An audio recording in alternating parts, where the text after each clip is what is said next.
അവനൊരു നല്ല കാര്യം അവൻ്റെ സുഹൃത്തിൻ്റെ പിതാവിനെ രക്ഷിക്കാൻ വേണ്ടി അന്നേരത്തെ ഇതിലും ചെയ്തതാണ്.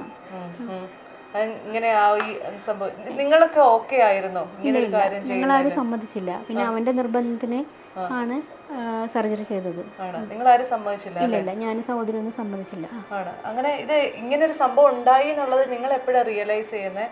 അതായത് സ്വന്തമായിട്ട് സർജറി ചെയ്യാനായിട്ട് ചേട്ടൻ തീരുമാനിക്കുന്നു, ചേട്ടൻ ഹോസ്പിറ്റലിൽ പോകുന്നു, ഇങ്ങനെയുള്ള കോംപ്ലിക്കേഷൻസ് ഉണ്ടാകുന്നു എന്നുള്ളത് നിങ്ങൾ എപ്പോഴാണ് അറിയുന്നത്? ഇതെല്ലാം കഴിഞ്ഞാണോ അതോ സർജറി കഴിഞ്ഞ ശേഷമാണ് നമ്മൾ അറിയുന്നത് ഇങ്ങനെ ഉണ്ടായി എന്നുള്ളത്? അപ്പൊ ആ സമയത്ത് ഈ കരള് കൊടുത്തോ? അപ്പൊ സത്യത്തില് ലിവർ ഡൊണേറ്റ് ചെയ്തു.